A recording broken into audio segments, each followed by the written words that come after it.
until 6 months after you are no longer enrolled. Okay? 6 months after you're no longer enrolled. Whether that means you graduated 6 months ago or you just stopped going 6 months ago, that's when the first payment will be due. Okay? The only thing a student has to do in order to get this money, the only thing they have to do is have a FAFSA associated with their name. This is quintessentially easy money. If you filled out a FAFSA in the student's name, they can receive a federal student loan, which makes it helpful and dangerous, right? So the loan limits work like this. $5,500 for freshmen, up to $6,500 for sophomores.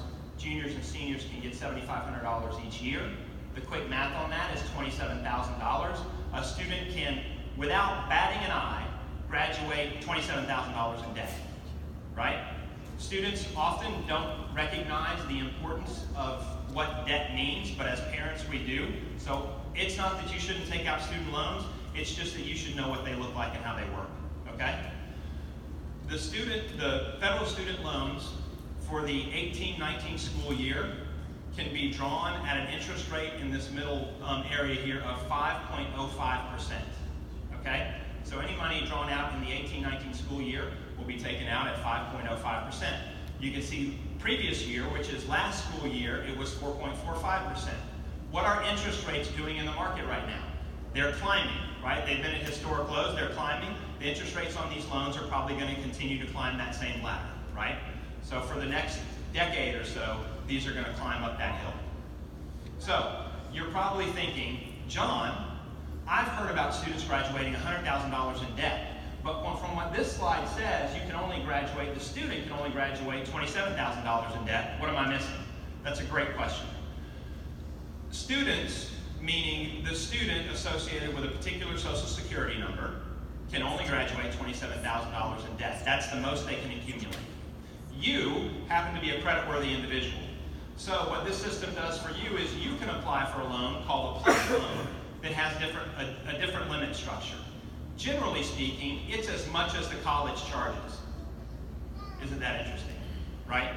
So if my daughter, who went to school last year, took out a $5,500 loan and the balance due was going to be $10,000, I could have gotten a PLUS loan for $10,000 and applied it toward the tuition or the fees, right? Everybody hear me on this? That's how, quote unquote, students graduate $100,000 in debt. It's not really theirs. $27,000 of it is theirs. Everything else is mom and dad's, right? Now that's semantical argument because you're thinking the student benefited, I'm just going to pass this on to them, right, when they graduate. That's fine. You just need to understand that it's associated with your social security number and not theirs.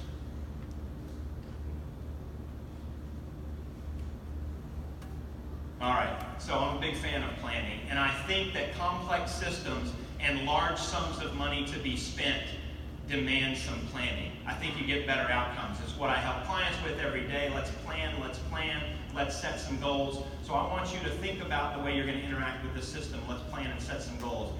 Are we going to pursue the free money, scholarships and grants? Are we going to take out loans? What's it going to look like? How are we going to pay them back? What's the cash flow going to look like? Am I spending money on the student now that I'm not going to be spending in college so that can be transferred? What investment, savings, resources, family members, what are we going to put together? What are we going to pull together in order to pay this bill? Because the easiest thing in the world to do is get to 1 week out before the bill is due and apply for a loan. It's easy to get the loan. Okay, this is where the rubber meets the road. Colleges are businesses, and you are their target market. Everybody hear me? Have you guys started getting the glossy, beautiful flyers that come in the mail from colleges? Anybody raise your hand? You get them every day, don't you? Tell me, are all the people on those glossy flyers smiling?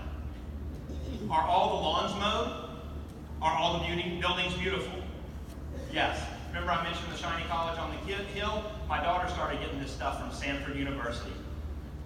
Their marketing material is gorgeous. That was her shiny college on the hill. That's not where she ended up going, but that was her shiny college on the hill. So just recognize these are businesses. I know they're nonprofits. That makes no difference. They still want you to come to their school. They still want to maximize their return, their yield, all these things that businesses do. All right, let's talk about what drives the system. What drives the system are the financial aid forms. This is how you interact with the system. The most commonly used and the federal method is the FAFSA, Free Application for Federal Student Aid. You guys have heard of that, right? Right? The private method is called the CSS Profile, or the College Scholarship Services Profile. The FAFSA is about 110 questions all in. The CSS Profile is more like 250 questions all in. So if the FAFSA is a hernia examination, the CSS Profile is a colonoscopy, okay? The good news is you only get the colonoscopy if you apply to a prestigious private school, okay? That's how it works.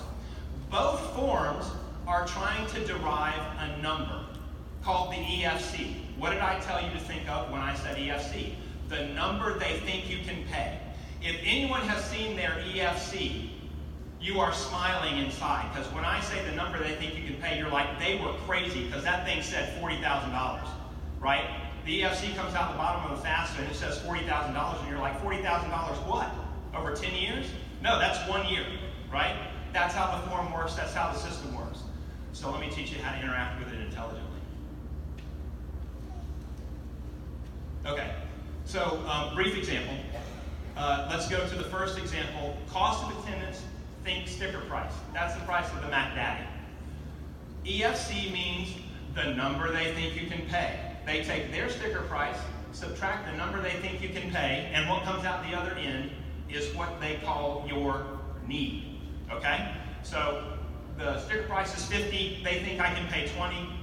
Their definition of what I need to come to the school is 30. Everybody with me? Pretty simple.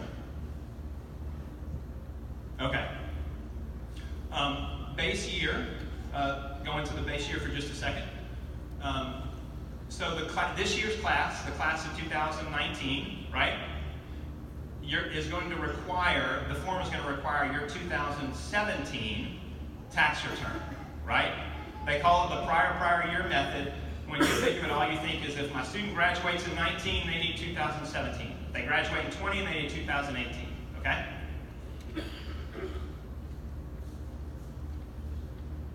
Keep wandering from my source here. There we go.